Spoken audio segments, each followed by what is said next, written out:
अस्सलाम वालेकुम, this is Anila Shahzad with global in 5 minutes. South Africa के शहर जोहानिसबर्ग में ब्रिक्स की समिट मुनक्किद हुई है और इस समिट में एक बहुत हिस्टोरिकल इक़दाम हुआ है कि ये जो 5 मुल्कों का ये ब्रिक्स ये फ़ोरम था, इसने 6 और मुल्कों को अपने अंदर ऐड कर लिया है और इस एक्सपेंशन के बाद ये कहा जा रहा है दुनिया भर के न्यूज़ में ये एनालिसिस सामने आ रहा है कि क्या चाइना की लीडरशिप में एक न्यू वर्ल्ड ऑर्डर की तरफ ये लोग जा रहे हैं? क्या ऐसा हो सकेगा? थोड़ा-सा इसको हम डिटेल से इसके बारे में जायज़ा लेते हैं। ये गार्डियन की न्यूज़ आपके साथ शेयर कर रही हूँ। BRICS to more than double with admission of 6 new countries 6 नए कंट्रीज़ को ब्रिक्स ने अपने अंदर शामिल कर लिया है। उन कंट्रीज़ में शामिल है ईरान, सऊदी अरब, इजिप्ट, अर्जेंटीना, यूएई और इथियोपिया। यानी ये 6 नए कंट्रीज़ को अपने अंदर इन्होंने एडमिशन कर दिया दे दिया है और इस मैप से भी मैं आपको दिखा देती हूँ कि इससे पहले यही न्यूज़ में मैंने आपके साथ पॉडकास्ट में भी शेयर किया था, अपनी पिछली पॉडकास्ट में कि 40 कंट्रीज़ हैं दुनिया में जो कि इस वक़्त ख्वाहिशमंद हैं ब्रिक्स के अंदर शामिल होने के लिए और उन सब की एप्लीकेशंस इनके पास मौजूद हैं। लेकिन इस वक़्त पहली जो मूव किया है ब्रिक्स ने उसमें उन्होंने इन 6 कंट्रीज़ को शामिल किया है जो इस नक्शे में आपको ग्रीन कलर में दिखाई दे रहे हैं। ये रेड कलर में तो वो हैं Russia, China, India, south Africa और ब्राज़ील जो कि पहले से ही इनके मेंबर्स थे और आपको मैंने लास्ट पॉडकास्ट में बताया था कि ये जो 5 कंट्रीज़ हैं, एक तो ये इकोनॉमिकली बहुत स्ट्रॉन्ग है, दूसरा इनके अंदर पॉपुलेशन वाइज़ ये दुनिया की सबसे बड़ी पॉपुलेशंस इनके अंदर है जैसे चाइना और इंडिया के अंदर। और लैंड वाइज़ भी आप देख रहे हो कि ये बहुत बड़े-बड़े मुल्क हैं। ब्राज़ील भी साउथ अमेरिका का सबसे बड़ा मुल्क है और ह्यूज उसका वो मुल्क है। और इसके अंदर जो है अब जो शामिल हुए हैं वो ईरान, सऊदी अरब, इजिप्ट, इथियोपिया और अर्जेंटीना। आप अर्जेंटीना को भी देख सकते हो कि ये अर्जेंटीना भी साउथ अमेरिका का एक बहुत बड़ा मुल्क है और इसके अंदर बहुत सारे मिनरल रिसोर्सेज़ इसके अंदर लाइक लिथियम बहुत ज़्यादा है और इसके अलावा भी बहुत सारे यानी इसके अंदर ऐसी चीज़ें हैं जो ग्लोबल इकोनॉमी में इसको इंटीग्रेट कर सकती हैं। तो आप ये देखोगे कि जो ब्रिक्स का इससे पहले आपको अगर नेटो की एक्सपेंशन का पता हो या अगर आपको यूरोपियन यूनियन का पता हो तो वो अपने ही अंदर उन्होंने अपनी फ़ोरम्स बनाए, अपने ही अंदर उन्होंने अपने ही लाइक माइंडेड लोगों के साथ उन्होंने अपने अलायंसेस बनाई। लेकिन ब्रिक्स को आप ये देख रहे हो कि पहले भी इसके अंदर जो 5 मुल्क थे, उनके अंदर इंडिया एक ऐसा मुल्क था जो बिल्कुल एंटी चाइना है और बिल्कुल एंटी रशिया भी वो चल रहा है और ये बिल्कुल यूएस कैंप का एक मेंबर है और इवन साउथ अफ्रीका भी जो है वो बहुत ज़्यादा प्रो यूएस, प्रो यूरोपियन इसके अंदर लोग ज़्यादा मौजूद हैं। तो लेकिन ये एक बड़ा ऑड किस्म का इसको ब्रिक्स को एक फोरम समझा जाता था कि इकोनॉमिकली तो ये सब मिलाकर बहुत स्ट्रॉन्ग कंट्रीज़ हैं, मगर इनकी आपस में जो अंडरस्टैंडिंग है या आपस में वन पेज पे होना, वो बहुत मुश्किल लग रहा था। लेकिन अब आप देख रहे हो कि ये इन्होंने सऊदी अरब और ईरान को बीच में डालकर एक बहुत ही अजीब अनहोनी सी बात की है कि पहले आज से 1 साल पहले अगर अब देखा जाए तो सऊदी अरब और ईरान आपस में एक मतलब दुश्मन टाइप के मुल्क थे जो बिल्कुल जिनकी वज़ह से पूरा मिडल ईस्ट जो है वो डिवाइडेड था 2 हिस्सों में। तो लेकिन अब जो है चाइना ने सबसे पहले कदम ये लिया कि उसने ईरान और सऊदी अरब की दोस्ती करवाई, उसके बाद पूरे मिडल ईस्ट में एक अमन और खैर सगाली की फ़िज़ा उन्होंने बनाई और उसके बाद अब उन्होंने इन दोनों ममालिक को ब्रिक्स के अंदर शामिल कर लिया। दैट मीन्स कि ये दोनों ममालिक चाइना की अब बहुत बड़ी स्ट्रेंथ बनने जा रहे हैं और इसके साथ ही इजिप्ट का इसमें आना और आपको पता है इजिप्ट हमेशा से प्रो यूएस रहा है यूएस का ये एक कैंप के अंदर रहा है इवन सऊदी अरब भी यूएस कैंप में रहा है और इजिप्ट ये दोनों बहुत कलीदी लाइक एलाइज थे यूएस के इस पूरे मिडल ईस्ट के खित्ते में मगर अब ये दोनों के दोनों जो है ब्रिक्स के अंदर शामिल हो गए इथियोपिया भी एक प्रो वेस्ट मुल्क समझा जाता है और इसकी क्योंकि क्रिश्चियन कम्युनिटी इसमें बहुत ज़्यादा है तो इसलिए इसको प्रो वेस्ट ही शुरू से समझा जाता था, लेकिन अब ये भी ब्रिक्स में शामिल हो गया और अर्जेंटीना का अगर शामिल हो जाना जो है ब्रिक्स के अंदर, तो उससे तो ये लगता है कि ये पूरा साउथ अमेरिकन कॉन्टिनेंट ही जो है वो ब्रिक्स का मेंबर बन जाएगा। और आप ये देख रहे हैं येलो कलर की वजह से आप देख रहे हो कि ये 2 और कंट्रीज हैं जो कि ब्रिक्स में आने की जिन्होंने एप्लीकेशन दे रखी है। और ये मज़ीद येलो कलर में आपको कंट्रीज़ दिख रही हैं, जो कि बहुत सारी हैं, जो कि सब कज़ाकिस्तान आप देख लो और ये बेलारूस देख लो और ये यहाँ पे अल्जीरिया हो गया, ये नाइजीरिया हो गया और ये सेंट्रल कॉन्गो हो गया आई थिंक सो। और ये तमाम जो ममालिक हैं ये, और ये आप देख रहे हो इस तरफ ये इंडोनेशिया और मलेशिया और इसके अलावा ये गालिबन ये वियतनाम और ये बर्मा और ये इस तरह की कंट्रीज, ये तमाम कंट्रीज जो हैं इन सब का ब्रिक्स में आने की जो ख्वाहिश है, इससे ये लगता है कि चाइना की लीडरशिप में जो ब्रिक्स की बन रही है, ये एक पूरी वर्ल्ड वाइड किस्म की एक फोरम बनने वाला है। और इस वर्ल्ड वाइड फोरम ने डेफिनेटली आने वाले दिहाइयों में जो है पूरी ग्लोबल इकोनॉमी को इन्होंने सुपरसीड कर जाना है। बिकॉज़ आपको पता है कि ये जो इंडोनेशिया है, ये भी एक बहुत ही स्ट्रॉन्ग इकोनॉमी है इसकी और दुनिया की बहुत बड़ी इकोनॉमीज़ में ये शामिल होता है। और ये मलेशिया को ले लें या और ये नाइजीरिया को ले लें, ये भी इनके बारे में भी यही है कि ये जल्द ही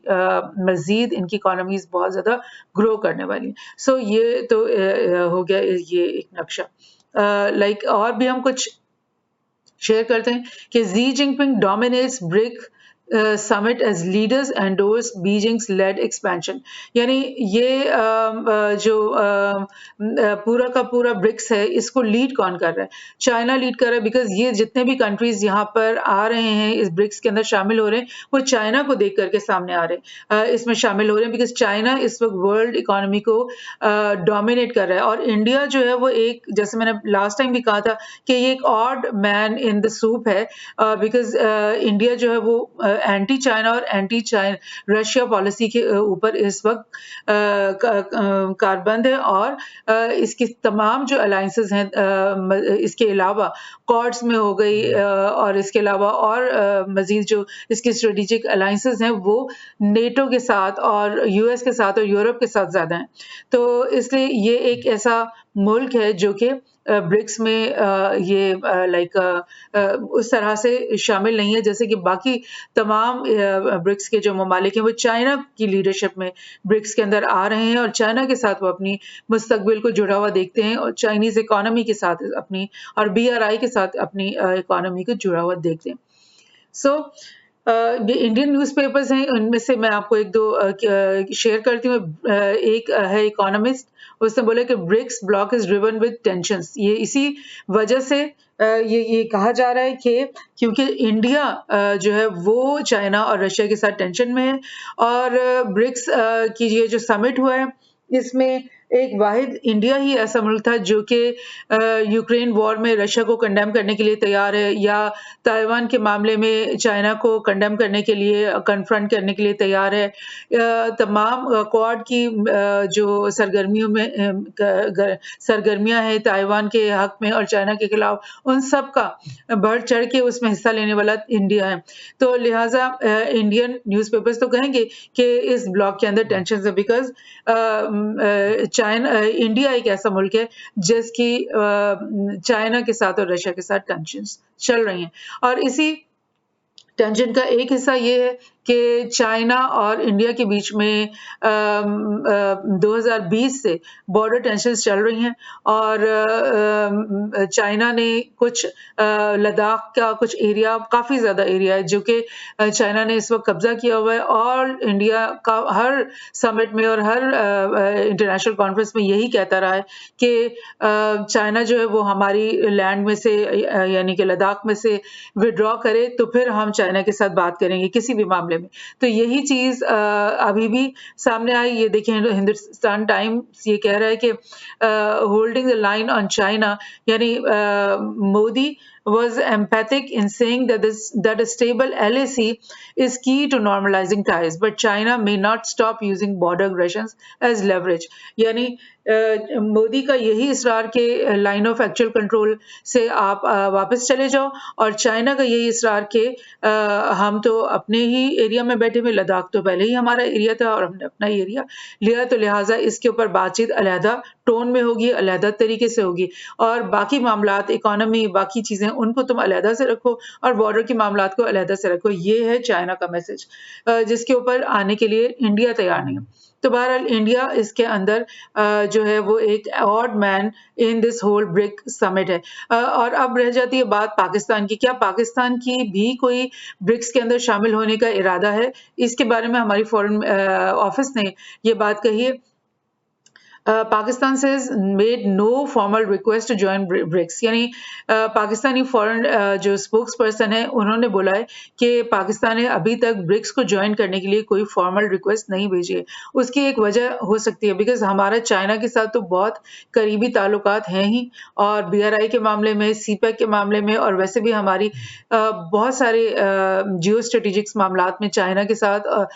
जो है वो अंडरस्टैंडिंग है और दोस्ती है। लेकिन क्योंकि हमारा जो है US का भी हमारे मुल्क की जो पॉलिटिक्स है उसमें बहुत हाथ होता है, और अफगान वॉर अभी 20 साल की अभी ख़त्म हुई है, जिसमें पूरी नेटो और US फोर्सेस अफगानिस्तान के अंदर 20 साल रहीं। उसकी वजह से भी हमें US के साथ बहुत ज़्यादा डिप्लोमेटिक रहना पड़ता है। इस वजह से पाकिस्तान ने अभी खुद से ही मतलब एप्लीकेशन ही नहीं दी ब्रिक्स में शामिल होने के लिए। हालांकि पाकिस्तान का बनता है कि वो एक प्रो चाइना कंट्री है, इस वक्त प्रो रशियन कंट्री भी है, तो क्यों ना हम ब्रिक्स को ज्वाइन करें। तो लिहाजा इसमें हमारी स्पोक्स पर्सन ने ये बोला है कि Pakistan is an ardent supporter of multilateralism and as a member of several multinational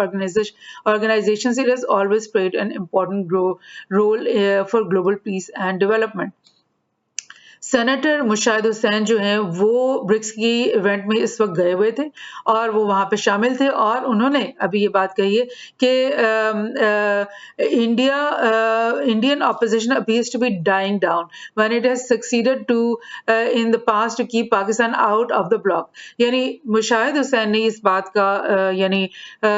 इशारा किया इस बात की तरफ कि इंडिया वो मुल्क था जो कि इस बात के हक में नहीं था, प्रेशराइज कर रहा था बाकी ब्रिक्स कंट्रीज को कि पाकिस्तान को तुम लोगों ने ब्रिक्स में एंटर नहीं होने देना। और अब वक्त के साथ साथ इतने सालों के गुजरने के बाद जो है जो इंडिया की जो अपोजिशन है वो कम होती जा रही है, यानी उसका प्रेशर कम होता जा रहा है, और अब ऐसा लगता है कि पाकिस्तान को ब्रिक्स में शामिल करने के लिए रेडी हैं मेजर जो ममालिक हैं ब्रिक्स के, जिनमें चाइना, रशिया, ब्राज़ील ये और साउथ अफ्रीका शामिल हैं। तो इसलिए मुशाहिद हुसैन ने कहा है कि Pakistan should apply for membership of BRICS and where lead roles is of China और Bangladesh, Saudi Arab, Egypt, UAE are keen to join, तो why not Pakistan। तो ये बात उसने सेनेटर ने कही है हमारे, और उसने ये भी बोला है कि ईस्ट एशिया के जो और जैसे रीजनल कॉम्प्रिहेंसिव इकोनॉमिक पार्टनरशिप है और उसमें भी पाकिस्तान को शामिल होना चाहिए, और पाकिस्तान को भी लुकिंग ईस्ट करनी चाहिए, जैसे कि इंडिया ने भी कहा है कि वो लुक ईस्ट करता है, अपने ईस्ट वाले मुल्कों से दोस्ती करना चाहता है, इस तरह पाकिस्तान को भी अपना लुक ईस्ट करना चाहिए। सो पाकिस्तान का के बारे में थोड़ा सा मैं आपको ये बता दूं कि पिछले कुछ 1-1.5 साल में पाकिस्तान के बारे में IMF के साथ भी बहुत चपकलिश रही, और बार-बार दुनिया भर के न्यूज़ ने इसी तरह से कवरेज किया कि पाकिस्तान डिफ़ॉल्ट होने वाला है, पाकिस्तान जो है वो अपने कर्जे नहीं दे पा रहा, और उसकी फॉरेन एक्सचेंज रिजर्व्स जो है वो डिप्लीट हो गए हैं और वो डिफ़ॉल्ट हो जाएगा, और वो इकोनॉमिकली जो है वो लॉस्ट किस्म का कंट्री बन जाएगा। लेकिन that is the reason for that is, मैं आपको बताऊं कि वो हमारी पॉलिटिकल डिस्टेबलाइजेशन है, पॉलिटिकल इश्यूज की वजह से हमारे साथ ये सब कुछ हुआ है। अदरवाइज पाकिस्तान का इकोनॉमिक प्रोस्पेक्ट्स काफ़ी अच्छा है, बहुत बेहतर है, और इसका भी मैं आपको 2-3 जगह से थोड़ा सा बताना चाहती हूँ। थोड़ा सा तो यहाँ से शेयर कर लें कि ये जो कॉन्फ्रेंस हुई है जोहानिसबर्ग में। इसमें अफ्रीकन लीडर्स भी आए हुए हैं और दुनिया भर के लीडर्स यहाँ पर मदऊ हुए हैं। और बेसिकली तो ये इसमें चाइना, इंडिया, रशिया और ये लोग थे। लेकिन मैं आपको इसकी थोड़ी-सी क्लिप्स दिखाना चाह रही हूँ कि किस तरह से एक कामयाब मीटिंग यहाँ पे हुई है। और ये ज़ी जिनपिंग से आप देख रहे हो कि लोग मिल रहे हैं, अफ्रीकन लीडर्स मिल रहे हैं, जो मेंबर्स हैं वो भी मिल रहे हैं, जिनको बुलाया है नया वो भी मिल रहे हैं, और उसके अलावा भी दुनिया भर के और ममालिक जो कि हिस्सा लेना चाहते हैं। अच्छा, अब मैं आपको बताती हूँ कि पाकिस्तान की क्या सिचुएशन है। एक तो मैं आपको ये बता दूँ कि ये जो ममालिक हैं ये सार्क के ममालिक हैं। साउथ एशियन जो एक और फोरम है जिसमें अफ़गानिस्तान, पाकिस्तान, इंडिया, नेपाल, भूटान, बांग्लादेश ये सब लोग शामिल हैं, श्रीलंका भी शामिल है, मालदीव्स भी इवन शामिल हैं। तो ये तमाम मुल्कों से मिलाकर एक इकोनॉमिक फोरम बनाया गया था सार्क के नाम से। लेकिन प्रॉब्लम ये हुई है कि 2014 या 16 में इसकी आखिरी मीटिंग हुई थी और उसके बाद से इंडिया ने इसको मुस्तकिल बायकॉट किया है। इंडिया नहीं चाहता कि सार्क जो है वो कोई प्रॉपर फोरम बने और ये मुल्क जो है हम सब मिलकर कोई इकोनॉमिक पॉलिसीज बनाएं, कोई इकट्ठे वन पेज पर आए। और बिकॉज इंडिया की यही इंसिस्टेंस है कि पाकिस्तान टेररिस्ट कंट्री है और मतलब अफगानिस्तान के मामले में भी पाकिस्तान और अफगानिस्तान और इंडिया के बहुत सारे इश्यूज हैं। सो ये इंडिया की हटदर्मी और नॉन कोऑपरेशन की वजह से सार्क तो हो गया नाकाम और इसकी अब नेक्स्ट मीटिंग प्लान्ड है वो 2014 में है। लेकिन ऐसा नहीं लग रहा कि इंडिया की अपनी जिदबाजी और इस जो इसकी हेट पॉलिटिक्स है उसकी वजह से ये नेक्स्ट कॉन्फ्रेंस भी हो पाएगी। लेकिन ये मैं आपको बताऊं कि पाकिस्तान और भी कुछ फोरम्स का हिस्सा है, जैसे कि D8 एक ऑर्गेनाइजेशन है जो कि जिसके के मेंबर्स हैं मैं आपको बताती हूँ। D8 के मेंबर्स हैं टर्की, ईरान और ये पाकिस्तान और इजिप्ट, नाइजीरिया और यहाँ पे इंडोनेशिया और मलेशिया।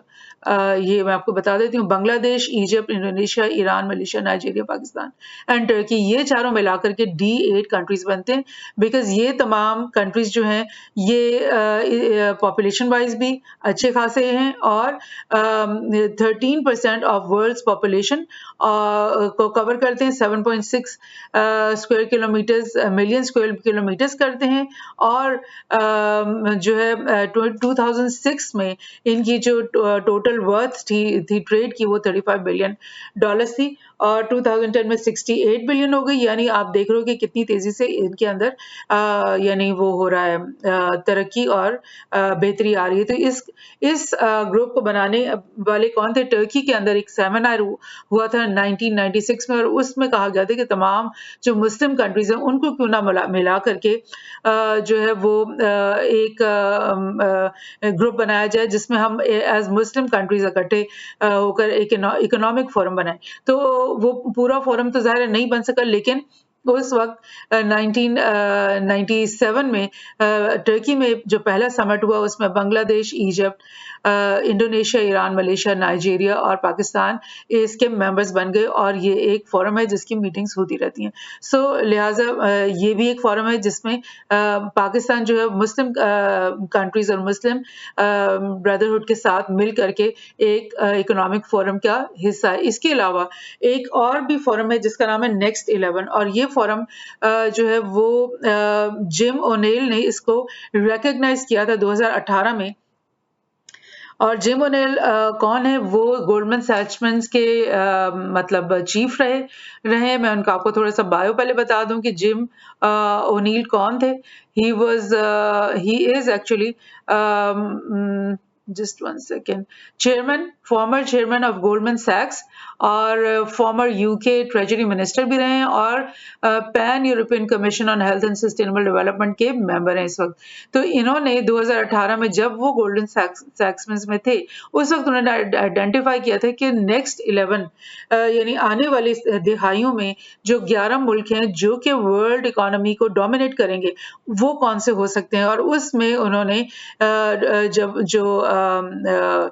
बताया था कि south Korea, Mexico, Indonesia, Turkey, Iran, Egypt, Nigeria, Philippines, Pakistan, Bangladesh, Vietnam, ये वो 11 ममालिक हैं जो कि इसमें भी आपको दिख रहे हैं। Mexico, Nigeria, Egypt, Iran, Turkey, Pakistan, Bangladesh और वियतनाम, फिलीपीन, इंडोनेशिया और साउथ कोरिया। और ये जो लाइट ब्लू में आपको ये दिख रहे हैं, ये तो ब्रिक्स कंट्रीज हैं। और ब्रिक्स कंट्रीज के साथ अब ये 11 कंट्रीज अगर और मिल जाती हैं, जो कि नेक्स्ट 11 है, तो फिर आप देखो कि ग्लोबल इकोनॉमी को ये एक फोरम जो है वो किस तरह से डोमिनेट कर सकता है। बहरहाल गोल्डमैन सैक्समैन के ये जो